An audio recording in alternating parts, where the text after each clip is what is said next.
जीवित और महान सामर्थी परमेश्वर, हम आपका हृदय से धन्यवाद करते हैं और धन्यवाद के साथ आपकी उपस्थिति में आते हैं, क्योंकि प्रभु आपकी उपस्थिति में छुटकारे की और सामर्थ काम करती है। और जितनी बार हम आपकी उपस्थिति में आते हैं, हमारे जीवन में छुटकारा होता है और प्रभु आपकी सामर्थ का संचार होता है। और जब हम जाते हैं तो आपकी सामर्थ के साथ वापस जाते हैं। प्रभु, हम आपका बहुत धन्यवाद करते हैं।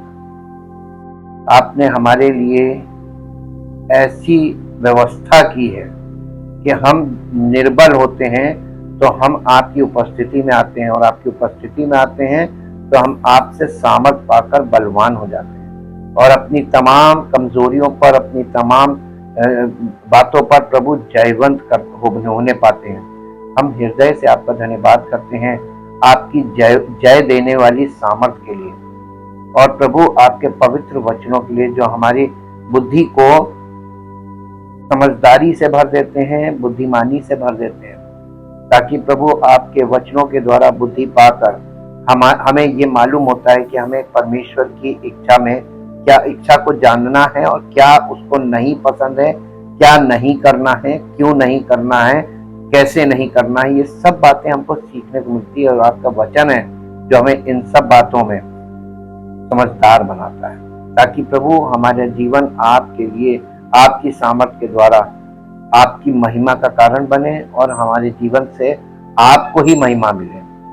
धन्यवाद करते हैं प्रभु, सारा आदर, सारी महिमा अपने महान परमेश्वर को देते हैं, और ये विनती करते हैं प्रभु हमारे जीवन को अपनी महिमा में परिवर्तित कीजिए, और सारा आदर, सारी महिमा हमारे जीवन से आप ही को मिले।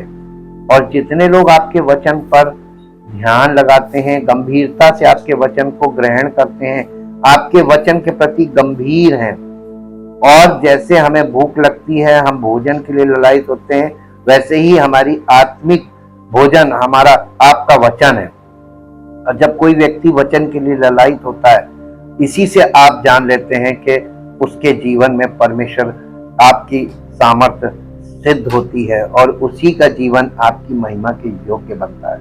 हम धन्यवाद करते हैं। इस प्रार्थना को आपके इकलौते पुत्र प्रभु यीशु मसीह के पवित्र नाम से मांगते हैं, आमीन।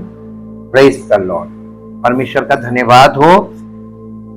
हम लोग अब एक ऐसे विषय पर आ गए हैं जिसे कहते हैं वर्ल्ड, संसार, और इसको ग्रीक में कहते हैं कॉस्मस। कॉस्मस के जैसे फ्लैश के भी कई मायने थे, और फ्लैश को भी आप जब देखेंगे तो कॉन्टेक्स्ट में, किस कॉन्टेक्स्ट में उसको इस्तेमाल किया जा रहा है, उसके अकॉर्डिंग उसकी मीनिंग निकलती है। ठीक वैसे ही संसार को लेकर है। संसार की भी मीनिंग आपको एक नहीं मिलेगी, इसके अनेक अर्थ हैं बाइबल के अंदर। आज हम लोग इसको थोड़ा सा और खोलने की और इसको समझने की कोशिश करेंगे। इस शब्द को, ये इसका ग्रीक वर्ड है कॉस्मस। कॉस्मस का मतलब सृष्टि भी है, और कॉस्मस का मतलब ऑर्डर यानी क्रम। ये परमेश्वर ने जब सृष्टि बनाई तो इस सृष्टि को क्रम में संजोया।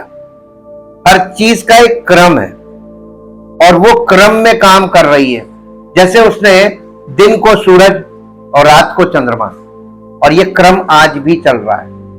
और इसी प्रकार से उसने मनुष्य को जब बनाया तो घर का मनुष्य को हेड बनाया, फिर उसका सेकंड बनाया स्त्री को, और इन दोनों के फिर नीचे आते हैं बच्चे। अगर ये क्रम बिगड़ जाए, अगर ये क्रम बिगड़ जाए तो आप आज दुनिया में देख लीजिए क्या हालत है क्रम बिगड़ने से। ये जो ऑर्डर होता है ना, क्रम, ऐसे ही एक वर्ल्ड ऑर्डर होता है। और इसी चीज को थोड़ा और बड़े उसमें देखिए तो गवर्नमेंट में भी सब ऑर्डर्स होते हैं, यानी हर लेवल पे एक अधिकारी है, हर लेवल पे।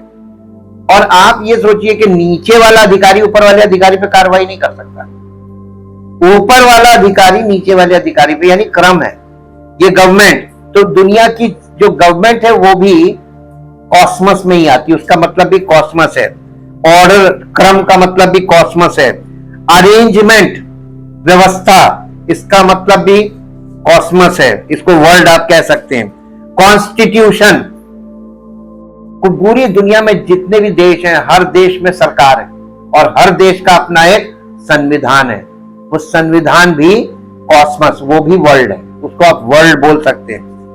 और अडोर्नमेंट, अडोर्नमेंट का मतलब होता है अपना बाहरी रूप से दिखावा कर।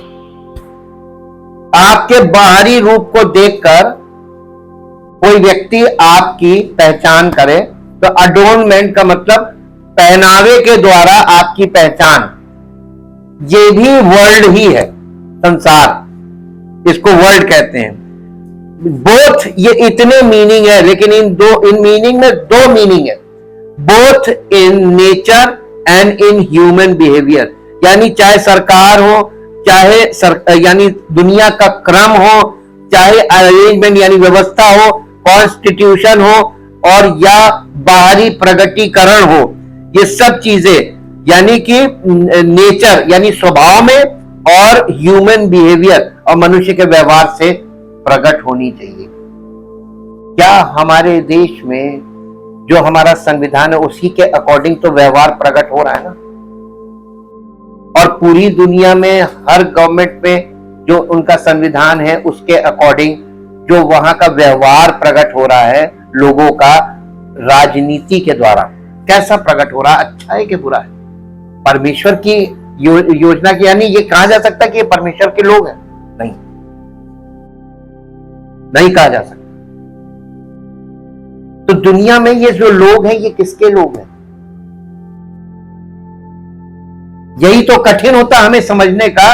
लोग कहते हैं मसीह में आप, you are immersed in the world, आप संसार में डूबे हुए हैं। और कितनी आसानी से लोग कह देते हैं मसीह में। इम्पॉसिबल है, हो ही नहीं सकता।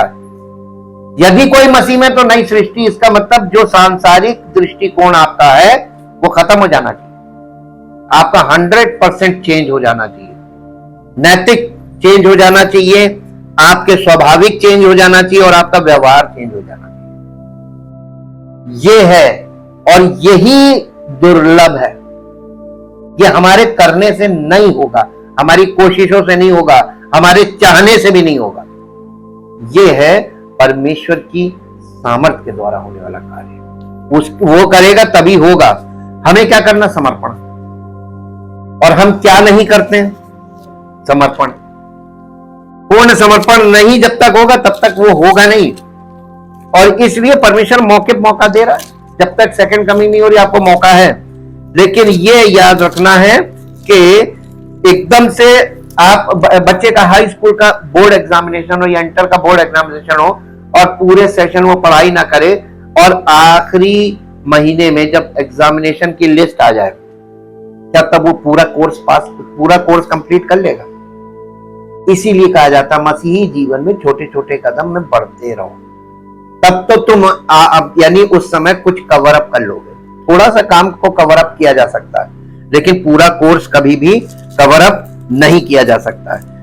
यहां संसार में जितने भी मनुष्य हैं, people in the world, problem क्या है?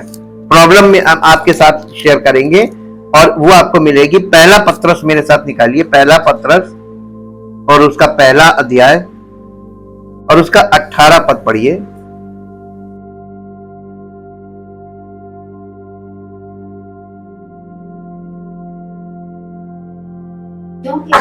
क्योंकि तुम जानते हो कि तुम्हारा निकम्मा चाल चलन ये कहां से आ रहा है? यही तो यहां पे बताया जा रहा है।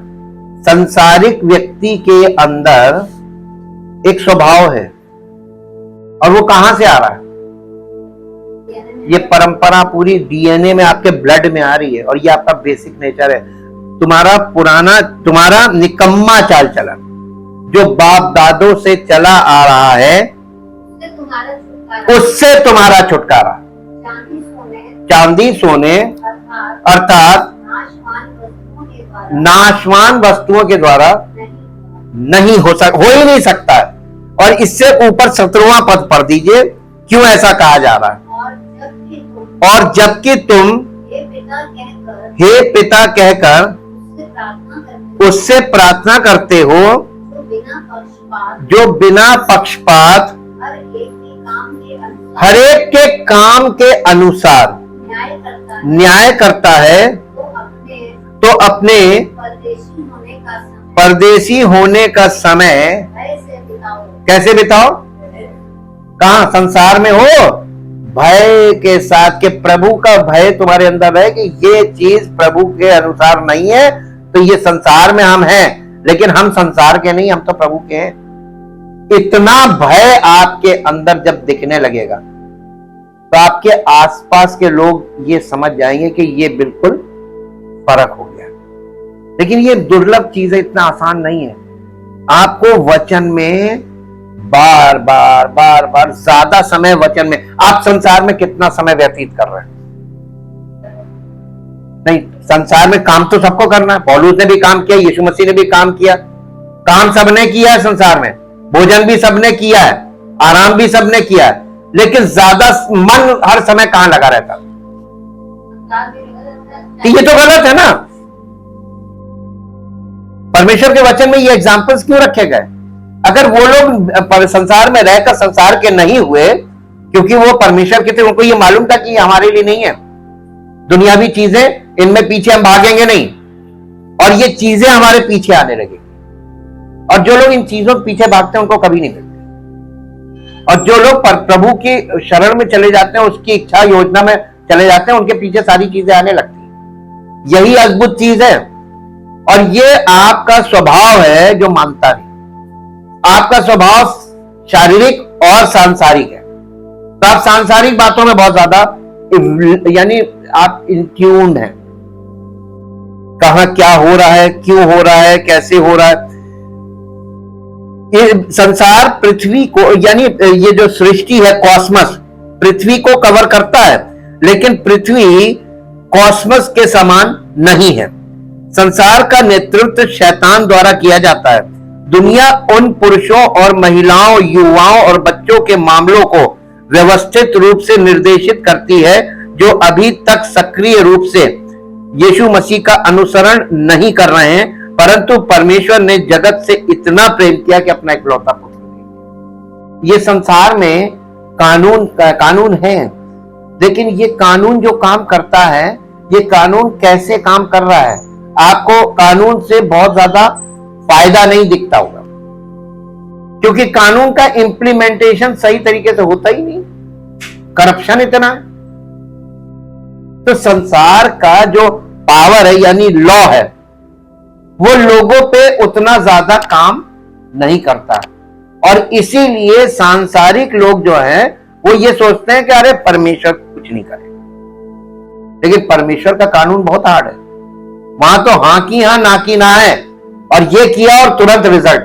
यहां पे हम लोगों ने अभी पढ़ा, परमेश्वर आपको जो आप कर रहे हैं, किस नियत से कर रहे हैं।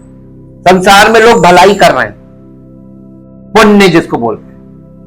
और पूछिए लोगों से, इधर पान मसाले की फैक्ट्री चल रही है, कैंसर बढ़ रहा है, और वही लोग ये जो नाजायज पैसा कमाते हैं, इससे कैंसर इंस्टीट्यूट भी चलाते हैं।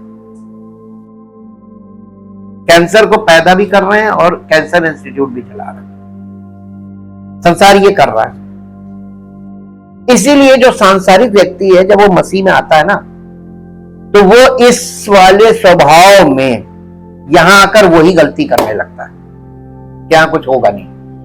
और पौलुस इसीलिए वचन के द्वारा लोगों को इस चीज में बहुत स्ट्रांगली कह रहा है कि यहां पे खिलवाड़ करोगे निपट जाओगे। बिल्कुल यहां पर एकदम इतना एक मात्रा, एक बिंदु का भी अंतर नहीं होना है परमेश्वर के वचन में। ये ध्यान रखिएगा, क्योंकि ये इसमें अगर आपके जीवन में एकदम एग्जैक्ट नहीं हुआ तो आप गए काम से। जीवित परमेश्वर के हाथों में पड़ना, क्या लिखा हुआ है, भयानक बात है। कलीसिया में आप किसके हाथ में आ गए, और उसके साथ खिलवाड़ करके आपका क्या होगा, शायद आपने इसकी कल्पना भी नहीं की। बहुत भयानक चीज है। सर्वशक्तिमान परमेश्वर द्वारा बनाई गई ये सृष्टि है, कॉस्मस जिसको बोलते हैं, वो सर्वव्यापी है और लगातार इसकी खोज करता रहता है कि कौन मनुष्य क्या कर रहा है। मेरे साथ एक पद निकालिए, दूसरा इतिहास 16 अध्याय, सेकंड क्रॉनिकल्स, दूसरा इतिहास सेकंड क्रॉनिकल्स चैप्टर 16 वर्स 9 पद पढ़िए पहले हिंदी में फिर इंग्लिश में पढ़िएगा। दूसरा इतिहास 16 अध्याय।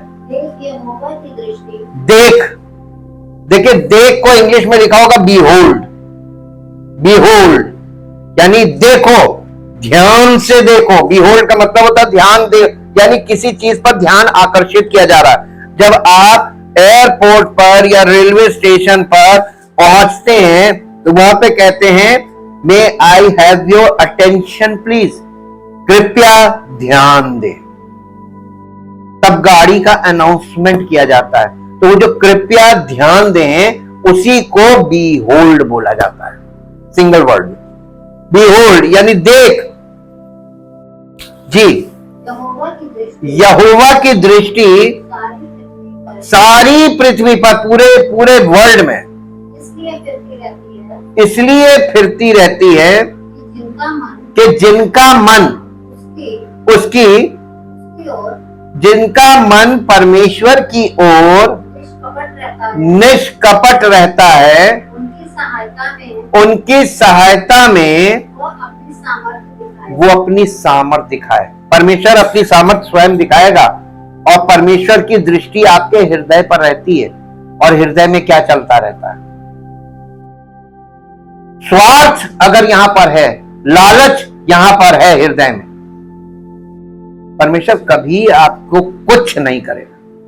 वो जिस दशा में उसी दशा में रखा रहेगा, बस ऐसी बने रहो, यही तुम्हारे लिए ठीक है। ये यहां पर लिखा, इंग्लिश में पढ़ दीजिए। For the eyes of the lord run to and fro throughout the whole earth, ये cosmos, universe, to show himself strong in behalf of those whose hearts, Hindi में क्लियर, इंग्लिश में क्लियर है, whose hearts are blameless towards him, you have done foolishly in this, therefore from now on you shall have Wars. यानी तूने कुछ, ये किसी को डांट पड़ रही भविष्यवक्ता के द्वारा, और कह रहा तूने चूंकि ऐसा किया है इसलिए अब तू युद्ध में फंसा रहेगा। किसी देश को बर्बाद करना हो, ये सबसे बड़ा श्राप है परमेश्वर की ओर। तू युद्ध में, यानी तेरे जीवन में हर समय लड़ाई होती रही, आपस में भी और बाहर से भी। और जिन लोगों के अंदर भी लड़ाई चल रही है, परिवार में भी लड़ाई चल रही है और बाहर से भी लड़ाई चल रही है, कितनी भयानक स्थिति होती है। बेचैन रहना, हर समय बेचैन रहना, शांति ना होना, आनंद ना होना, कुछ नहीं, सिर्फ लड़ाई लड़ाई लड़ाई लड़ाई। ये बोला गया था, ये पुराने नियम का एक कोड है, लेकिन यहां पर देखने को मिल रहा है परमेश्वर कितना नाराज होता है उन लोगों से जो परमेश्वर की योजना, परमेश्वर की इच्छा, परमेश्वर के वचन, परमेश्वर की आज्ञा इनके विरुद्ध रहते हैं। उनके परमेश्वर कैसे विरुद्ध रहता है। कोई भी चीज उसे आश्चर्यचकित नहीं करती परमेश्वर, कभी नहीं। परमेश्वर कभी आश्चर्यचकित होता ही नहीं, क्योंकि उसको मालूम है कि मनुष्य की सृष्टि क्या है और मनुष्य क्या करेगा, इसलिए वो चौंकता नहीं है। संसार का नेतृत्व शैतान करता है। ये संसार का जो सिस्टम है, अरेंजमेंट, कॉन्स्टिट्यूशन, ये सैटेनिक है और फॉलन नेचर ऑफ मैन के द्वारा ही सब बनाया गया है। इसमें परमेश्वर का कोई अंश नहीं है। दुनिया उन पुरुषों और महिलाओं, युवाओं और बच्चों के मामलों को व्यवस्थित रूप से निर्देशित करती है जो अभी तक सक्रिय रूप से यीशु मसीह का अनुसरण नहीं कर रहे। दुनिया उन्हीं के लिए, कानून उन्हीं लोगों के लिए। अब आप ये बताइए कि हमारे कानून में कि जेलों की कंडीशन क्या है वहां पर, यानी वहां पर जो लोग थे वो उनको सजा माफ की जा रही, सुधर गए, या जेलें और भर गई, कानून के तोड़ने वाले और बढ़ रहे हैं, करप्शन और बढ़ रहा है। हमारे यहाँ का स्टेटस क्या है? हम अपने देश की बात कर रहे हैं, बढ़ रहा है कि घट रहा है? आप लोग अपडेटेड नहीं न्यूज में। कल की न्यूज में आया है कि सुप्रीम कोर्ट ने गवर्नमेंट से कहा है ओपन जेल बनाओ, क्योंकि जेलें छोटी पड़ रही। ओपन जेल का मतलब यानी खुले जंगलों में ऐसा व्यवस्था करो जैसे पहले काला पानी दिया जाता था, छोटे छोटे आइलैंड वहां पर छोड़ दिया जाता था। ओपन जेल, इसी को बोलते हैं सेल्यूलर जेल। सुप्रीम कोर्ट ने गवर्नमेंट से डिमांड की है, सुप्रीम कोर्ट में, ये कल की न्यूज है। सही हो रहे हैं, यह है दुनिया। और इसलिए हमें बहुत ध्यान देना है कि दुनियादारी जो है वो ना, वही आपको परमेश्वर के पास जाने से रोक देती है। परमेश्वर आपको खुद ही रिजेक्ट करता है। हाँ? सांसारिक व्यक्ति है, पहले शारीरिक, स्पिरिचुअली डेड, ऊपर से सांसारिक। तो संसार से तो वो पॉल्यूशन आपको मिलता है जो शायद ही कहीं हो। जो लोग ईश्वर को खोज रहे हैं और पृथ्वी पर उनके वचनों का पालन कर रहे हैं, वे संसार के मध्य में है लेकिन उस प्रणाली का हिस्सा नहीं है। इसके बजाय वे उस अंधेरी दुष्ट व्यवस्था के भीतर रोशनी की तरह चमकते हैं। यीशु मसीह ने क्या कहा था? I am the light of the world. और फिर उसने अपने चेलों से कहा था you are the light of the world. संसार में एक मसीही को संसार में कैसा होना चाहिए? जैसे यीशु मसीह था। यीशु मसीह के पास बीमार आते थे, चंगाई पाते थे, समस्याओं को लेकर आते थे और समस्याएं सॉल्व हो जाती थी। प्रश्न लेके आते थे, उत्तर लेकर जाते थे। आपके पास लोग आते हैं, आपको उनको क्या मिलता है? गलत सलाह, गलत तरीके, दुनियावी तौर तरीके, यही तो कर रहे हैं हम। ये नहीं होना चाहिए। बहुत से लोग प्रभु की उपस्थिति और महिमा से अवगत हो जाएंगे। अगर आप परमेश्वर के मसीही हैं, वास्तव में मसीह में हैं, तो आपके आसपास के लोग और आपके घर के लोग प्रभु यीशु मसीह को जान जाएंगे। अब आप याद कीजिए कि मैंने बहुत पहले संडे के दिन बोला था, एक अकेला विश्वासी, परमेश्वर उसको विश्वासी नहीं मानता है, वो झूठा विश्वासी है, झूठा गवाह है। अगर आप एक कॉमन सी बात है, चंदन के पेड़ पर सांप लिपटे रहते हैं, भरा रहता सांपों से, लेकिन चंदन के पेड़ को जहर का क्यों नहीं असर होता? क्योंकि वो चंदन का पेड़ है, वो चंदन का पेड़ है। उसकी ठंडक के लिए सांप तो उस पर लिपटता है, लेकिन सांप के जहर का या सांप के लिपटे रहने का उसके ऊपर, उसके चरित्र पर कोई असर नहीं आता। आप संसार में रहकर भी परमेश्वर की संतान बनकर रह सकते हैं, परमेश्वर के पुत्र पुत्री बनकर रह सकते हैं। ये नहीं कह सकते कि हम नहीं रह सकते। मेडिकल लाइन वाले सब भयानक महामारी में लोगों की सेवा आगे खड़े रहते हैं, फ्रंट लाइनर। उनको महामारी क्यों नहीं उनको अफेक्ट करती है? क्योंकि वो सेवा कर रहे हैं। तो हम प्रभु की सेवा में खड़े रह सकते हैं संसार में, और without taking the pollution from the world. हम इस संसार की मलिनता को अपने अंदर बिना ग्रहण किए भी रह सकते हैं। तब हमारा जीवन उसकी महिमा का कारण बनेगा। हमको संसार में रहना है, लेकिन संसार के बन के नहीं रहना, हमें परमेश्वर के पुत्र और पुत्री बन के रहना है। आपके अंदर कॉन्सेप्ट क्लियर होना चाहिए, वचन, परमेश्वर की इच्छा क्या है, यही है परमेश्वर की इच्छा। परमेश्वर की इच्छा ये नहीं कि हर समय भजन कीर्तन करवाएं लोगों को। यीशु मसीह दिन के समय में बताइए कहां प्रार्थना करता था? यीशु मसीह ने कभी भजन कीर्तन किया? 4 गॉस्पेल पढ़ के देख लीजिए। जब पब्लिक उनके पास आती थी, वो क्या करता था? उन्हें शिक्षा देता था, मसीही जीवन की शिक्षा देता था। ये बाइबल स्टडी हम लोग जो कर रहे हैं ना, यही है मसीही जीवन की शिक्षा। और वो लोग उस शिक्षा के लिए आते थे, भजन कीर्तन करने नहीं आते थे। आज क्या हो रहा मसीहत में? ये भजन कीर्तन कहां से आ गया? जबकि पौलुस ने कहा अपने मन में भजन कीर्तन करो। लेकिन हम लोग क्या करते हैं मालूम है? जब जमा होते हैं तो सबसे ज्यादा इंपॉर्टेंट चीज क्या है? भजन कीर्तन, गीत संगीत। संसार में आप ये देखिए कि संसार में जो रिलीजन है, वहां पर वचन नाम की कोई चीज नहीं है। वहां पर ये भक्ति संगीत ही है, और इसमें भावनाएं होती हैं, और ये भावुक करता है थोड़ी देर के लिए, और जैसे ही उस माहौल से आप अलग हटते, तुरंत शारीरिक जीवन आपका एक्टिवेट हो जाता है। होता है कि नहीं होता है? वो सब खत्म हो जाता है। उसी को संसार में भक्ति कहा जाता है। इसलिए हिंदी में एक एक शब्द बहुत कठिन है हिंदुस्तान में हिंदी भाषी लोगों के बीच में उसको सही डिफाइन करना। भक्ति की भी एक अलग, वो उनके अंदर भक्ति का मतलब वही है, बस भजन संगीत, गीत संगीत, झूमना नाचना, बस टपक टपक टपक टपक। उसमें कुछ उसमें लॉजिकल नहीं है, लॉजिक ही नहीं है। आपकी तर्क शक्ति कुछ काम नहीं करती। इसीलिए नए नियम में लिखा है कि विश्वास के साथ बुद्धिमानी भी चाहिए। विश्वास तो है संसार के रिलीजन में, लेकिन क्या चीज नहीं है? बुद्धिमानी। किसकी करनी चाहिए, कैसे करनी चाहिए, क्यों करनी चाहिए, कब करनी चाहिए, कुछ नहीं। जब मन में आए तब कर लो। इलॉजिकल।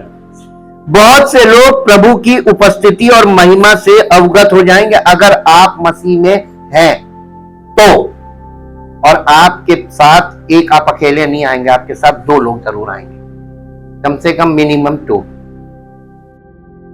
यीशु मसीह ने अपने चेलों को क्या बोला था? जब वो स्वर्गारोहण से पहले उसने उनको जब हाई कमीशन दिया था, मत्ती के लास्ट में है वो, उसने स्वर्गारोहण से पहले अपने चेलों से कहा, तुम जाओ और जाकर कहां जाओ? संसार में। गो इनटू द वर्ल्ड, जाकर चेले बनाओ, और उन्हें जो आज्ञाएं मैंने तुम्हें दी है उन्हें मानना सिखाओ। आपको मालूम परमेश्वर ने ऐसी विधि क्यों रखी? कोई बता सकता है ऐसी विधि क्यों रखी? यीशु मसीह की महायाजकीय प्रार्थना में आपने ध्यान दिया होगा, यीशु मसीह ने अपने चेलों के लिए क्या कहा था पिता से प्रार्थना करके? क्या कहा था? नहीं है तो मेरे साथ खोल लीजिए, यूहन्ना रचित सुसमाचार 17 अध्याय, यूहन्ना 17 अध्याय।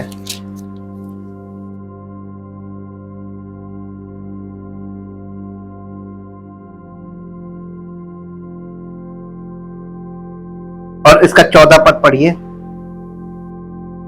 मैंने तेरा वचन उन्हें पहुंचा दिया। किन्हें? चेलों की बात कर रहा है। मैंने तेरा वचन, पिता से कह रहा, मैंने तेरा वचन उन्हें यानी चेलों को पहुंचा दिया है, और संसार ने उनसे बैर किया। संसार ने उनसे बैर किया है चेलों से, क्योंकि जैसा मैं संसार का नहीं वैसे ही यीशु मसीह अपने चेलों के लिए क्या कह रहा है? जैसा मैं संसार का नहीं। यीशु मसीह संसार में आया, लेकिन क्या सांसारिक जीवन बिताने आया था कि परमेश्वर की इच्छा और योजना पूरी करने आया था? तो हमको जीवन यहाँ क्यों दिया है प्रभु ने पृथ्वी पर? कॉलिंग, मसीह में हमारी बुलाहट क्या है? सबसे पहली बुलाहट तो है कि तुम मसीह के हो, उसके लहू के द्वारा खरीदे हुए हो। अब तुम्हारा जीवन ये तुम्हारा अपना नहीं है, तुम ऋणी हो। तो हम किसके गुलाम हो गए? जिसने हमारे लिए प्राण दिया। तो अब ये बताइए आप किसके गुलाम है? भी पाप के, जबकि दाम चुका दिया। तो या तो आप पाप के या आप मसीह के गुलाम है, आप अपने है ही नहीं। दोनों तरफ, इधर भी इधर भी। आप संसार में जीवन बिता रहे तब भी आप पाप के गुलाम हैं, और आप जब मसीह में हैं तब भी आप अपना जीवन नहीं बिता सकते, यहां आप मसीह के गुलाम हैं। तो गुलामी से गुलामी की तरफ आना है। लेकिन इस गुलामी में, पाप की गुलामी में स्वतंत्रता बिल्कुल नहीं है, लेकिन मसीह में आपको स्वतंत्रता मिलती है। मसीह में आपको कोई मार मार के कुछ नहीं कहेगा कि ये करो, बल्कि परमेश्वर का आत्मा आपके अंदर इच्छा पैदा करेगा कि तुम ये मत करना, ये कर। आपको अपनी इच्छा से करना होगा। आपको खुद चुनाव करना है, नहीं ये मैं नहीं कर सकता क्योंकि मैं खरीदा हुआ हूं, मुझे यीशु मसीह ने खरीद लिया है। I am sold out person, मैं बिक चुका हूं, मुझे यीशु मसीह ने खरीद लिया है। और अगर आपको ये मालूम है कि मैं किसी के द्वारा खरीदा गया हूं, मैं अपनी इच्छा नहीं कर सकता, तो आपको हर समय उसका ध्यान रहेगा कि उसने खरीदा है, उसकी इच्छा हमारे जीवन में पूरी हो। ये एक सतर्क रहने वाला, हम लोगों ने पॉइंट देखा था ना, सतर्कता मसीही जीवन में बहुत जरूरी है, निश्चिंत नहीं रहना। आगे पढ़ दीजिए इसी के 14 के आगे। मैं ये विनती नहीं करता, यीशु मसीह कह रहा मैं ये विनती नहीं करता, मैं जगत से उठा ले। ये पिता से कह रहा है यीशु मसीह के, तू किन्हें, चेलों को, कि तू उन्हें जगत से उठा ले, संसार से उठा ले। नहीं, संसार में ही तो परमेश्वर को अपनी महिमा प्रकट करनी है। संसार में परमेश्वर का पुत्र प्रकट हुआ, और वो काहे के लिए प्रकट हुआ? ताकि मनुष्य जाति के पापों को हर ले जाए, और उसने कर भी दिया। उसके बावजूद संसार बैर करता है। क्यों बैर करता है? भाई शैतान का साम्राज्य जो परमेश्वर ने मनुष्यों के लिए रखा था, उसे शैतान ने अपने कब्जे में कर लिया, और अपने कब्जे में कर लिया है। तो अब शैतान कभी नहीं चाहेगा कि ओरिजिनल वारिस आए और अपनी चीजों को अपने कब्जे में ले ले। आप इस कहानी को, इस तरीके से बाइबल की कहानी को बहुत आसानी से समझ सकते हैं कि आपने अपने बच्चों के लिए प्रॉपर्टी बनाई, और बच्चों की नाबालिग हालत में आप इस दुनिया से चले गए, और उनके जो लोग थे, रिलेटिव्स थे, उन लोगों ने उन बच्चों को अपने कब्जे में कर लिया, और उन बच्चों का सारा हक उन लोगों ने ले लिया, और बच्चों को एकदम गुलाम बना लिया। अब बच्चे उनके विरुद्ध भी नहीं जा सकते, कुछ नहीं कर सकते, ना वो अपनी प्रॉपर्टी के मालिक बन सकते। ये दशा हो गई है, और इसमें से निकालने के लिए आया था वो असली मालिक। सृष्टि जो है वो पृथ्वी पर, ये जो सृष्टि रखी थी, ये मनुष्यों के लिए बनाई थी, जिसे शैतान ने टेक ओवर कर लिया पहले ही परिवार से, और वहीं से मानव जीवन श्रृंखला चल रही है। तो किसका दिमाग चल रहा है? ये गुड एंड इविल का खेल कौन खेल रहा है?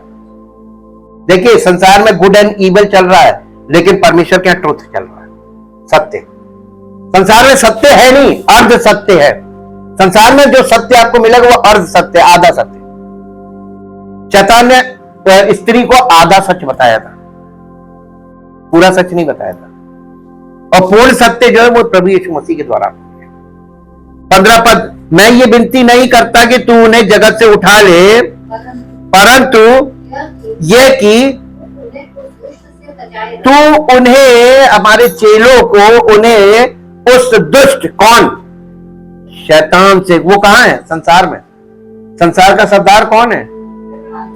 यीशु मसीह ने गॉस्पेल में बड़ा आसानी से कह दिया, संसार का शासक दोषी ठहरा दिया गया।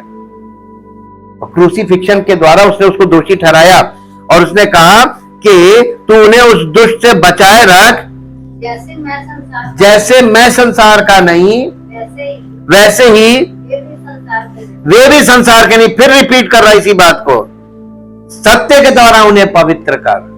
क्यों? और तेरा वचन, ये वचन हमको वो सत्य बताता है कि सत्य है क्या, हम संसार के नहीं हैं, और मसीही लोग संसार में जरूर हैं, जैसे यीशु मसीह के चेले थे। लेकिन यीशु मसीह की प्रार्थना चेलों के लिए जो थी, वही हमारे और आपके लिए है, उस दुष्ट से बचाए रख। आप सोचेंगे हम दुष्ट से खुद बचे रहेंगे, नहीं बच पाओगे। वो तुम्हारी स्वधार्मिकता नहीं तुमको लपेट के फेंक देगा, और परमेश्वर कहेगा, देख स्वधर्मी। अय्यूब की कहानी जाके देख लीजिएगा।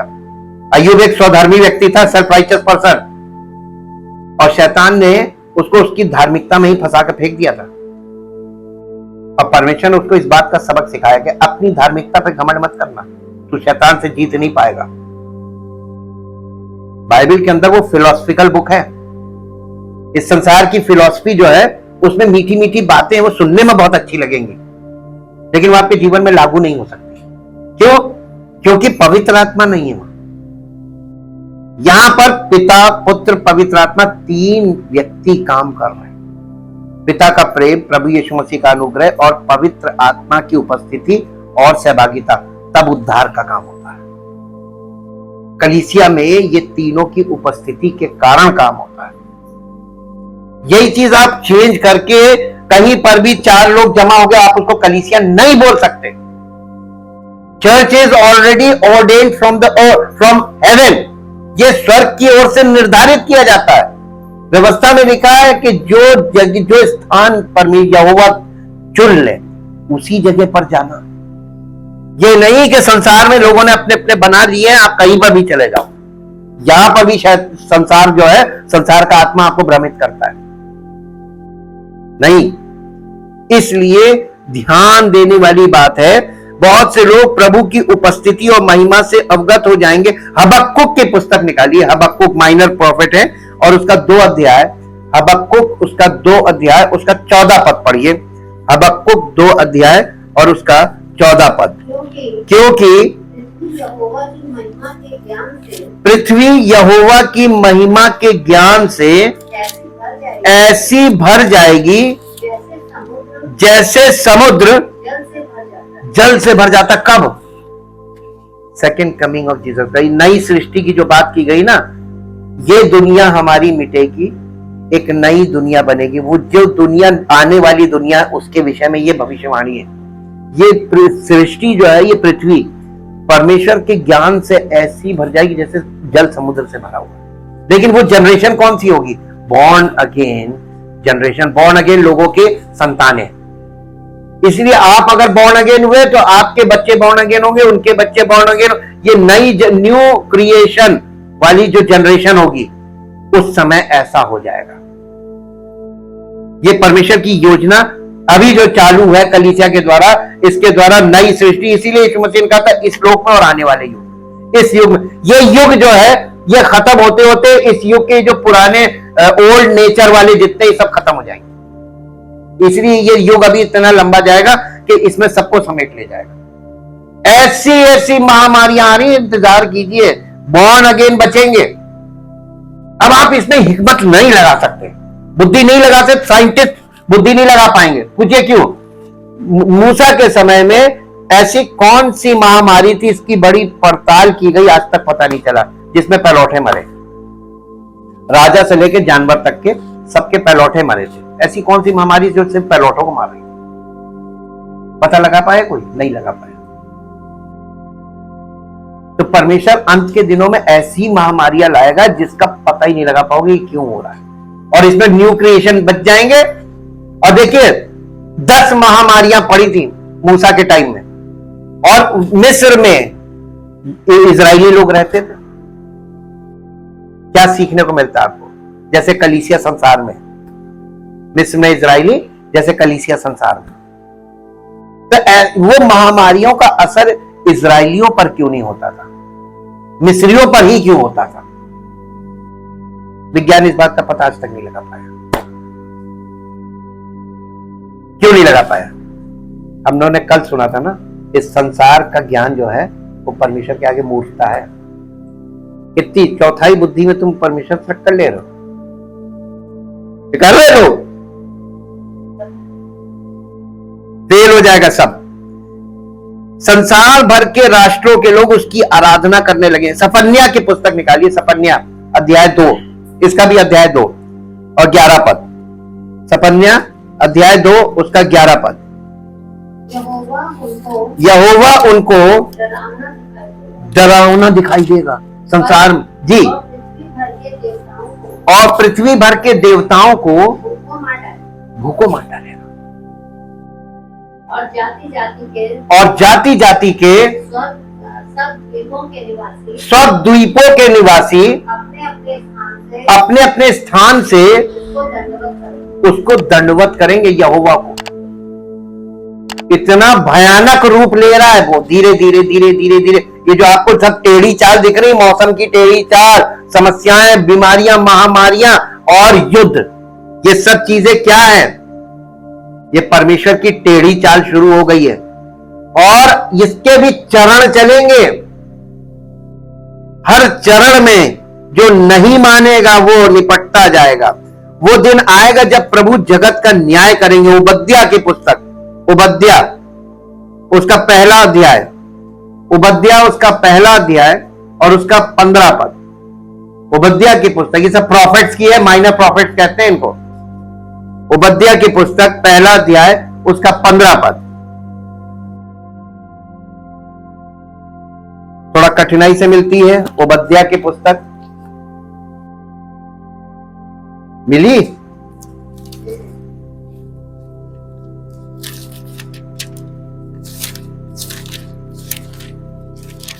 उबद्या उसका पहला अध्याय, आमोस के बाद है उबद्या। पहला अध्याय का 15 पद।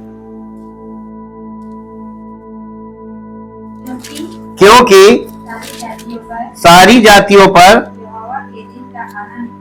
यहोवा के दिन का आना निकट है। इसको इंग्लिश में पढ़ सकते हैं, मिला English? For the day of the Lord is near for all the sub राष्ट्रों के लिए उसका न्याय का दिन और प्रभु के आने का दिन निकट है। जी, फॉर द नेशंस। जी, as ye have done, it shall be done to you। यानी जो तुमने किया है उसी के आधार पर तुम्हारा न्याय करने आ रहा है।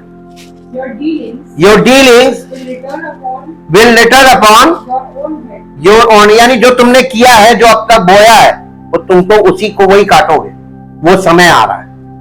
अब तक तुमने जो बोया, आपको बहुत ध्यान रखना चाहिए।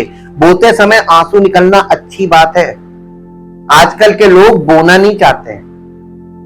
बोते समय वो आराम से घर में लेटना मांगता, कौन जाए बोने। भजन संहिता में लिखा है, बोने वाला बीज बोते हुए रोता हुआ लेकर जाता बीज बोले। जब आप खेत में काम करते, बुआई का काम, बुआई से पहले होती जुताई, निराई, गुड़ाई, उसके बाद है बुआई। और बुआई करते समय आप आंसू बहाते हैं, लेकिन जब फसल काटते हैं तब जय जयकार। तो कटनी के समय जय जयकार तभी करेंगे जब आप बोते समय आंसू बहाएंगे। ये स्पिरिचुअली इसको सोचिए कि आज आपको कठिन होता है प्रतिदिन यहां हाजिर होना, इतना मौसम खराब है, वो है, लेकिन आप बो रहे हैं, अपनी आत्मा के लिए बो रहे हैं। अनंत जीवन की कटनी काटना चाहते हैं तो आपको बोना तो पड़ेगा। बोने काटने का सिद्धांत उसने आत्मिक जीवन के लिए रखा है। आप अपने जीवन में शारीरिक बातों के लिए समय निकाल लेते हैं। शारीरिक पार्टी में जाना है तो उसके लिए तो आपको बहाना मार के छुट्टी भी ले लेंगे, लेकिन परमेश्वर की उपस्थिति में आने के लिए बहाना भी नहीं मार सकते। जी, इसके साथ एक और पद निकालिए, जकरिया नबी की पुस्तक, उसका 14 अध्याय, जकरिया उसका 14 अध्याय और उसका 9 पद। तब यहोवा सारी पृथ्वी का राजा होगा और उस दिन एक ही यहोवा और उसका नाम भी एक ही, पूरी पृथ्वी पर एक ईश्वर होगा। सेकंड कमिंग के बाद अभी जो चल रहा है ना, ये सब मिटने वाला है। और कैसे मिटाएगा? बहुत भयानक जो आपको दिख रहा है, ये प्रभु क्या कर रहा है, लोगों को एकदम ऐसा कर देगा, मान अब देख तू ही, वो वही तुझे छुड़ा है, जिसको तू मानता तो वही छुड़ा है। लोगों के जी में जी नहीं रह जाएगा। बहुत हार्ड तरीके से डील करेगा इस मामले में। परमेश्वर बहुत वो प्यार करने वाला भी है, और जो प्यार करने वाला होता है वो तो हार्ड होता है। इसके अलावा वो दिन आएगा जब प्रभु आकाश और पृथ्वी को हिला देगा। हग्गै नबी की पुस्तक, हग्गै नबी की पुस्तक उसका 2 अध्याय, हग्गै नबी की पुस्तक 2 अध्याय उसका 6 पद पढ़िए। हग्गै नबी की पुस्तक 2 अध्याय उसका 6 पद। जी,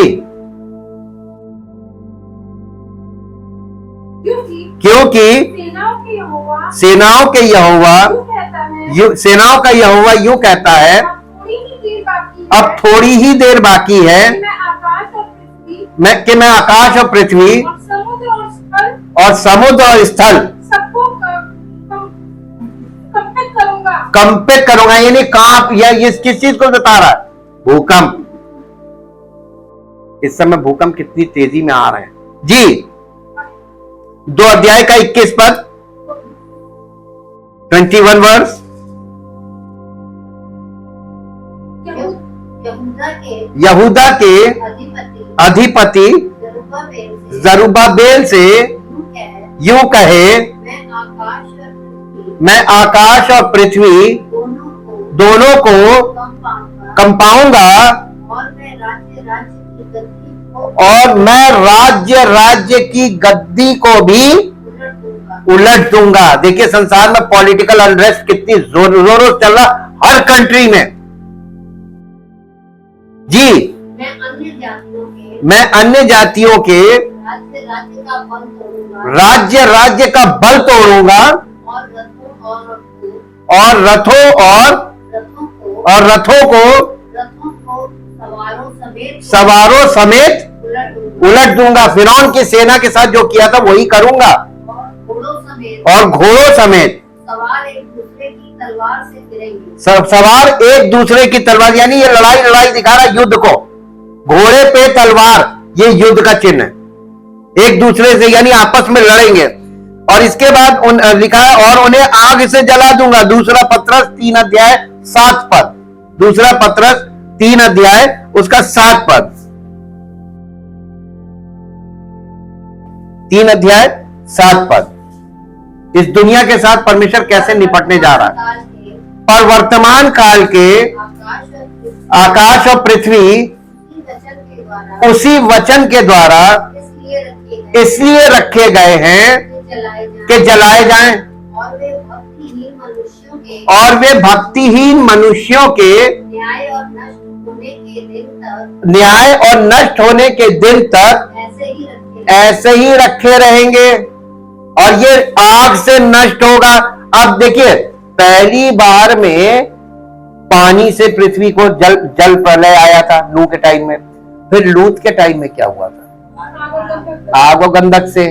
अब आप नए नियम में जब आते हैं तो लिखा है जैसा नूह के दिनों में हुआ था वैसा ही मनुष्य के पुत्र के दिनों में होगा, और ठीक उसी के बाद लिखा है जैसा लूत के दिनों में हुआ था वैसे ही तो इसका मतलब दोनों चीजें होंगी। अब देखिए कहीं कहीं तो जल प्रलय हो रहा है, ब्राजील और कितने कंट्रीज हैं, वो अफ्रीकन कंट्रीज पानी में डूब गए, बहुत लोग मर गए, और इसके बाद वहां महामारी की भी दस्तक हो गई, हैजा फैल गया बहुत भयानक एक उसमें अफ्रीकन कंट्री में। और हैजा आपको मालूम है गांव के गांव सब साफ, डेथ रेट बहुत हाई, और वहां पर कोई मेडिकल एड नहीं मिल पा रही है। उस सिरे पे पानी से हो रहा है, और उसके बाद आप देखिए आग, हमारे यहाँ जंगलों में आग लगी। इस समय बहुत सीरियस मैटर चल रहा है हिंदुस्तान के अंदर, यहाँ पे आपके उत्तराखंड में बहुत बुरी तरीके से गवर्नमेंट एक पैर पर खड़ी हुई, लेकिन वो कुछ नहीं हो सकता, सारे प्रयास विफल। आग पानी जल से भी नष्ट करेगा, जहां जल से नष्ट होगा वहां जल से, जहां आग से, और ज्वालामुखी फट रहे हैं वो भी आग, घरों में आगे लग रही है। न्यूज पे मैक्सिमम के कितनी जगहों पर, कल तो बहुत देर था न्यूज में, यहां आग लग गई, यहां आग लग गई, यहां आग लग गई, यहां आग लग गई। आप बाइबल में जाके देखिए, नए नियम में सब दिया है, पुराने नियम से लेकर नए नियम तक, अंत के दिनों के लिए सब लिखा हुआ है।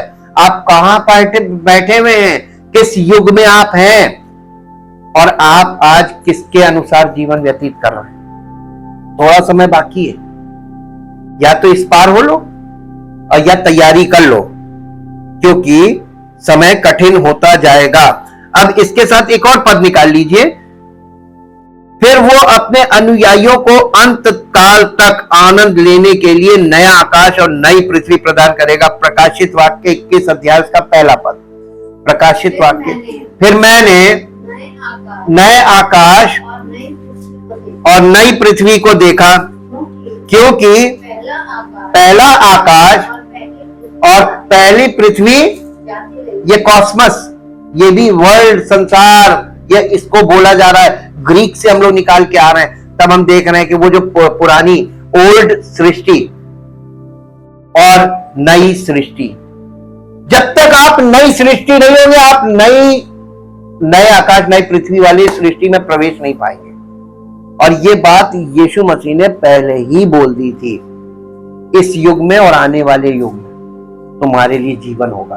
अनंत जीवन का मतलब यही है। और अगर आप पहले मेरे साथ, ये क्यों ऐसा हो रहा है, मेरे साथ उत्पत्ति में चलिए, उत्पत्ति में चलिए, आपको पता चल जाएगा। वहीं पे समस्या हुई है और इसीलिए वहीं से समाधान शुरू किया गया। उस 3 अध्याय, उत्पत्ति 3 अध्याय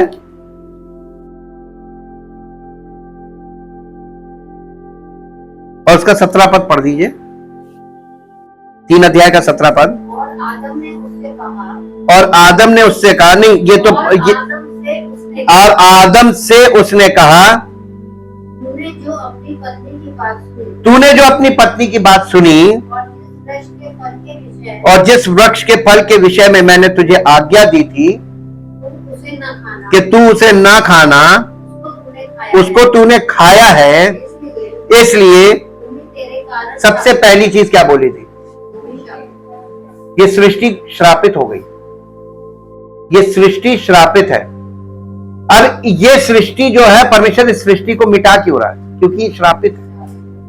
और श्रापित चीज को शुद्ध किया जा रहा। पहले जल प्रलय और अग्नि, ये 2 चीजें शुद्धिकरण के लिए, ये शुद्धिकरण किया जा रहा पृथ्वी सृष्टि का जी। और यहाँ पे लिखा है कि ये भूमि तेरे कारण श्रापित है, तू उसकी उपज जीवन भर दुख के साथ खाया करेगा और वो तेरे लिए कांटे और ऊंट कटारे उगाएगी और तू खेत की उपज खाएगा और अपने माथे के पसीने की रोटी खाया करेगा, अंत में मिट्टी में मिल जाएगा, क्योंकि ये पुरानी सृष्टि है। अब जो कोई मसीह में है वो इसमें से बाहर आ गया। पहले आदम में ये श्राप है और अंतिम आदम प्रभु यीशु मसीह में अनंत जीवन की आशीष है। और आने वाला युग उन्हीं के लिए होगा, उनकी संतानों के लिए होगा। परमेश्वर केवल हमारी बात नहीं कर रहा है, हमारी संतानों की बात कर रहा है। हम आज शुरू करेंगे तब जाके कहीं हमारी संतानें वहां पहुंच पाएंगी। जैसे आप देखते हैं अब्राहम ने शुरू किया था और 4वीं 5वीं पीढ़ी तक वो लोग गुलामी में चले गए थे। परमिशन उन्हें निकालकर प्रॉमिस लैंड तक पहुंचाया था, by his might and by his power. अपनी शक्ति से वो पहुंचे नहीं थे। ठीक यही चीज, यही पिक्चर है, यही है। बस ये है कि हम फिजिकल से स्पिरिचुअल की ओर जा रहे हैं। वहां पे दिखाया गया है और मसीह में ये कर रहा है। Thank you, thank you, thank you Lord. जीवित महान समर्थी परमेश्वर, हम आपका बहुत धन्यवाद करते हैं और आज अपने आप को आपके आगे समर्पित करके कहना चाहते प्रभु, जिस प्रकार अब्राहम ने शुरू किया था और उसके वंश को आपने वो भूमि को प्रॉमिस लैंड में उनको दे दिया था और उन्हें पहुंचा भी दिया था, और जो उस लायक नहीं थे उनको सबको रास्ते में ही आपने मार दिया था। ये आज कलीसिया के लिए एक बहुत जबरदस्त शिक्षा है और एकदम साफ चित्र है। यदि हम मसीह में उसकी इच्छा के अनुसार जीवन व्यतीत नहीं करेंगे तो वो हमको रास्ते में ही छोड़ देगा और हम इस मिट्टी में मिल जाएंगे। लेकिन अगर हम उसके साथ वफादारी से बने रहेंगे, जिस प्रकार हम पुराने नियम में देखते हैं, तो वो हमको उस अनंत जीवन तक पहुंचाएगा और उस नई दुनिया तक हमारी संतान को पहुंचाएगा। हम प्रभु आपके बहुत आभारी हैं कि बिना आपकी सहायता के हम आगे जा ही नहीं सकते। मार्ग, सत्य और जीवन, ये तीनों चीज मसीह में है। और अगर हम कलीसिया में हैं तो हमारे पास हमारा मार्ग प्रभु यीशु मसीह, हमारा सत्य प्रभु यीशु मसीह और हमारा जीवन भी प्रभु यीशु मसीह। वही पुनरुत्थान है, वही जीवन है और उसके द्वारा हम पुनरुत्थान के साथ साथ उस जीवन में प्रवेश कर रहे हैं जो अनंत जीवन कहलाता है। हम आपका धन्यवाद करते हैं, आदर और महिमा आपको देते हैं। इस प्रार्थना को आपके इकलौते पुत्र प्रभु यीशु मसीह के नाम से मांगते हैं, आमीन। Praise the Lord.